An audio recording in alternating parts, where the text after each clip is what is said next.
How's it going, everybody? Welcome back. Today, I thought I'd take a quick venture off the usual gun analysis and step into the world of gun analysis. Wait, I swear it's different, guys. Don't click off, please. Anyways, today we're going to be taking a step back and looking at the effectiveness of a modern shotgun against Halo's most notorious and dangerous enemies, the Flood. Alright, first things first. Shotguns are a very vast and diverse group of firearms that come in many different shapes, sizes, actions, etc. I mean, these things can range from being your standard pump-action shotgun to being a fucking revolver, for Christ's sake. So, in an effort to keep things simple and quick, we're just going to be talking about the most common ones you can find. So, are modern shotguns a good counter against the Flood? Well, yes and no. The big reason for this unclear answer is because of the fact previously mentioned. It really depends on the action of the shotgun, gauge, or shot shell, as well as a ton of other factors, honestly. So how about we start talking about the Flood and what is good against them? So the Flood are basically zombies, right? They basically have nothing more than rotting flesh, broken bones, and basically just try to keep their bodies as functionable as possible. So the reason that the in-game shotguns are so effective against the Flood is because of the nature of shotguns. They fire a slew of pellets towards the assailant, tearing apart multiple body parts, thus rendering most of said body completely useless. And also, the likelihood of killing the infection form with so many pellets in them is pretty high. So basically, a shotgun tears apart a Flood form and basically makes it useless to try to reanimate it, seeing as how most of the body parts just aren't going to work anymore. All you did was just make a pile of biomass.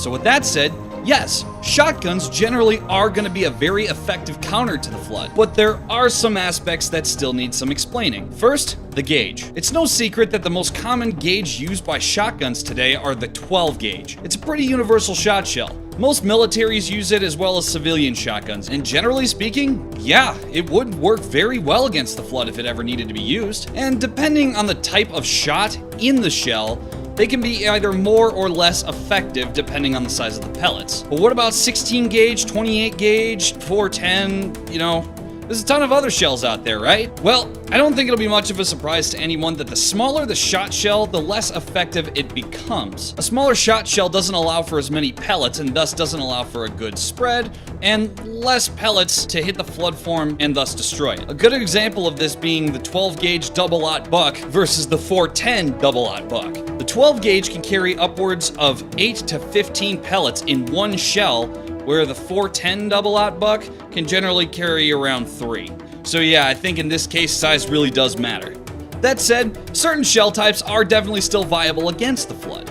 16 and 20 gauge aren't too dissimilar in size to the 12, but they may be a bit less effective. However, that really won't be too noticeable, so I'd say you're pretty good there. I'd just say the general rule of thumb, don't go any lower than a 20 gauge and you'll still be alright. Alright, next. Let's talk action. So when it comes to shotguns, the four most common types of action include break action, pump action, semi-automatic, and bolt action. Bolt action being the least common of which. So what action is best against the Flood and would ultimately give you the best chance at survival? Well, how about we use the process of elimination for this one? So break action. Break action shotguns are typically either single or double shot. So is this good? Well, let me ask you this. Does anyone remember the Olympia and COD zombies? That basically sums up these kinds of shotguns' effectiveness. They may deliver a lot of damage and be extremely effective, but that very quickly becomes a moot point when you have to reload after either every single shot or every 2 shots. So no, break actions aren't all that good against the Flood. Pretty much for the same reason we don't use them in combat. Alright, well how about bolt action? Well, bolt action is slightly better than break action. They have the ability to store more rounds in an internal magazine, which is definitely a plus. However, that said, against the Flood's in-your-face swarm tactics, cycling a bolt may not be the best option every single time you take a shot. So I think it's pretty safe to say that this action will be a big no on use against the Flood. But what about the other two? Semi-auto and pump action. Alright, so both of these are optimal when it comes to combat in general. Much of the preference for each action just comes down to each person's personal tastes. I used a lot of the word person and each in that sentence, by the way. However, in my humble opinion, I think the pump action is a better option if given the choice between the two. I'd say this for one main reason: jamming. Any repeating firearm is susceptible to jamming, be it bolt action, pump action, lever action, full automatic, or semi-automatic. If it has the ability to load rounds using some sort of magazine system, there is going to be a chance of it jamming. However, that said, pump action is much easier to deal with in the event of a jam. Most of the time, the only thing that'll need to be done to clear the jam is to recycle the action and you're pretty well good. And most jams caused by pump action are able to be prevented by the user due to the user manually cycling the action. However, that is just my opinion. Feel free to roast me in the comments for not caring as much for semi-autos. I can feel the heat already. One more thing I want to bring up before I really close this discussion is shot of shot shell. So a big difference between different shotgun shells in the same gauge are going to be the amount of shot that is actually in the shell. What do I mean by this?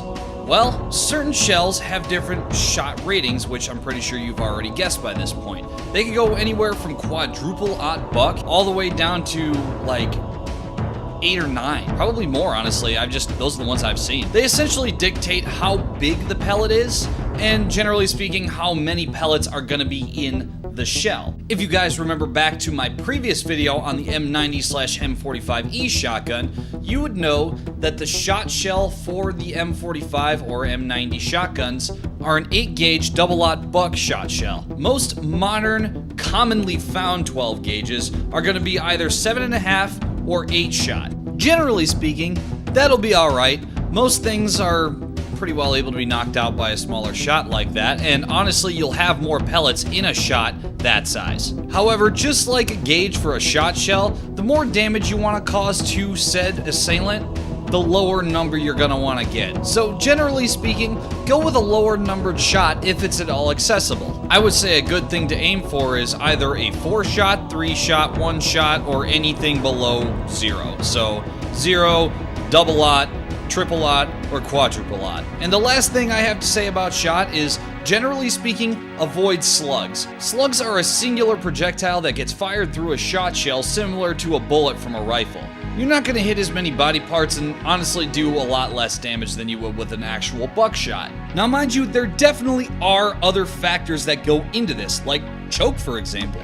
And I may come back and make a more in-depth look at shotguns later, but for now, are modern shotguns effective against the flood? The answer is yes, absolutely. No need for F's today, boys. Shotguns are definitely a good choice for flood defense. You know, provided you have the right shotgun. And also provided you can fend off a group of flood without them getting to you first. A couple other things.